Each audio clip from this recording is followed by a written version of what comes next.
बताएंगे जैसे जैसे होगा।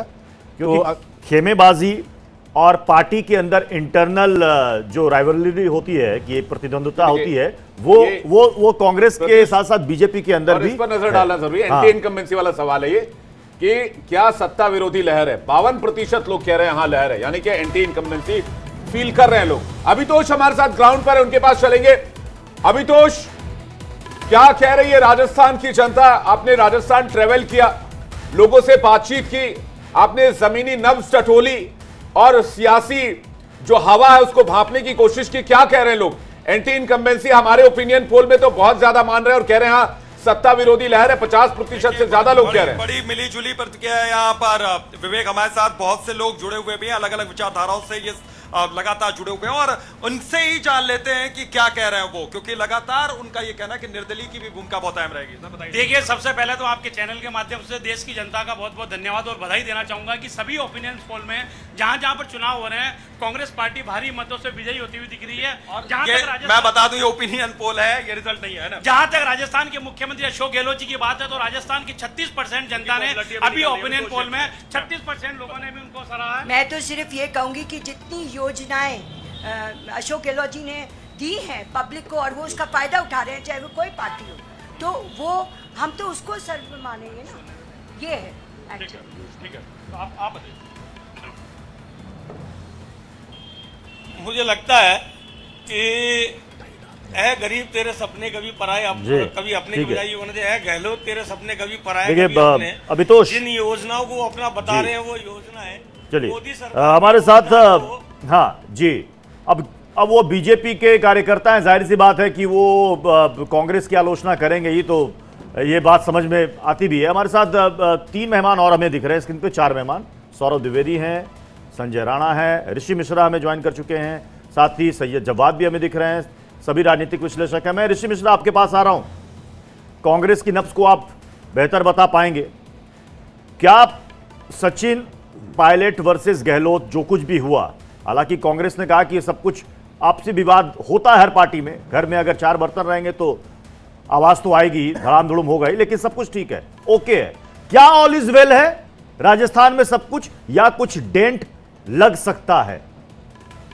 देखिए प्रत्युष जी, यदि टिकट डिस्ट्रीब्यूशन की बात करें तो अशोक गहलोत और सचिन पायलट में अंडरस्टैंडिंग बन गई थी कि आपके उम्मीदवार का हम विरोध नहीं करेंगे, हमारे उम्मीदवार का आप विरोध नहीं करेंगे। ओके। और अंतिम जो सूची आप आई है, सेकेंड थर्ड जो सूची आई है, उसमें आपने देखा होगा कि कई पायलट समर्थकों को टिकट मिला है, कई अशोक गहलोत समर्थकों को टिकट मिला है। उन नामों पर सिर्फ आपत्ति हुई है जहां सोनिया गांधी ने वीटो लगा दिया, जैसे महेश जोशी और शांति धारीवाल। देखिए अभी भी शांति धारीवाल और महेश जोशी का टिकट डिक्लेयर नहीं हुआ है और महेश जोशी का टिकट एक तरह से समझिए कट गया है। वहाँ आर तिवारी जो जयपुर शहर के अध्यक्ष है, जिलाध्यक्ष है, आर तिवारी का टिकट करीब करीब तय माना जाता है।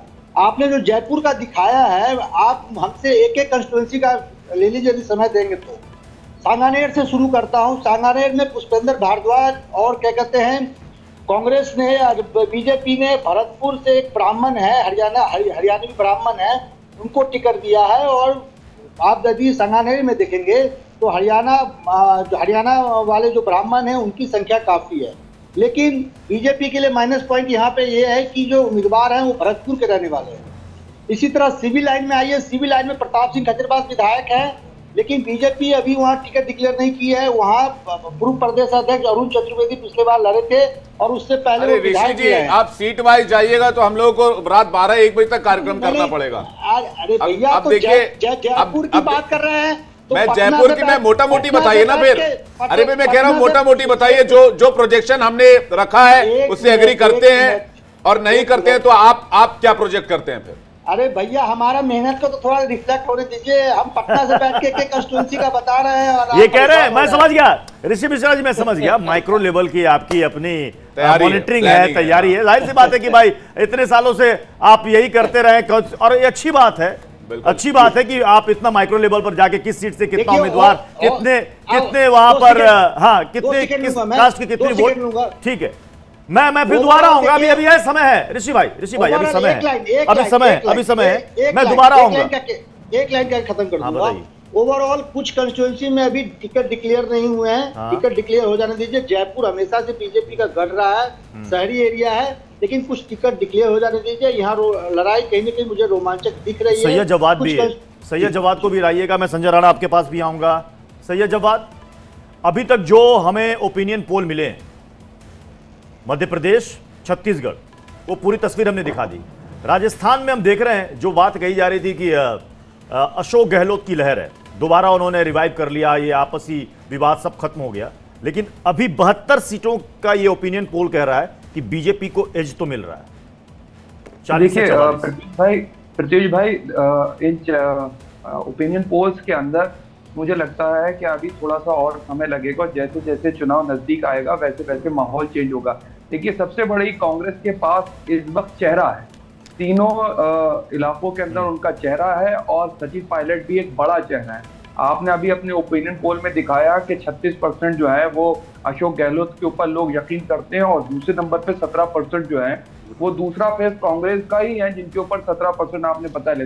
अगर इन दोनों को भी टैक्स कर ले तो 53% के आसपास बनता है। बनिस्बत भारतीय जनता पार्टी ने अभी तक कोई भी मुख्यमंत्री का फेस ऐसा सामने नहीं आया। वसुंधरा राजे सिंधिया होंगे या नहीं होंगी, तो लोग ऑलरेडी जो है यकीन कर रहे हैं। मुझे जहां तक लग रहा है अशोक गहलोत के ऊपर और सचिन पायलट के अंदर जो नहीं, लेकिन हमारे ओपिनियन पोल से ऐसा परिलक्षित नहीं हो रहा, मतलब रिफ्लेक्ट नहीं हो रहा, अगर इसको सरल भाषा में रखूं जी। बड़े भाई, मेरा अपना ऑब्जर्वेशन है, उसको भी थोड़ा सा रख लीजिए। रीजन क्या है, क्योंकि दोनों ही चेहरे बड़े दिग्गज चेहरे हैं और पसंदीदा चेहरे हैं राजस्थान के अंदर अपने अपने क्षेत्रों में। अगर टॉप की बात करें तो आपने देखा था सचिन पायलट के लिए बहुत बड़ा हुजूम निकल करके आया था। अशोक गहलोत को घोषित क्यों नहीं करती है? अगला सीएम अशोक गहलोत ही होंगे।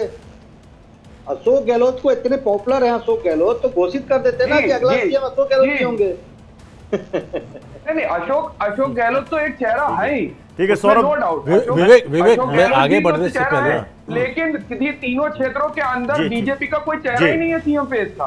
नहीं, शिवराज बीजेपी सिंह चौहान होंगे या नहीं होंगे मध्य प्रदेश के अंदर, ये भी नहीं पता लोगों को। नहीं, ये बीजेपी के चेहरे की बात कर रहे हैं, और जब कभी भी चुनाव होता है और बीजेपी के चेहरे की बात होती है तो सबसे बड़ा चेहरा हर किसी को मालूम है कि कौन है, कहने की जरूरत नहीं है। मैं ये जानना चाहता हूँ अपने पैनलिस्ट से और बाकी लोगों से। आगे बढ़ेंगे, 2 रीजन और है, जल्दी से देख लेते हैं क्योंकि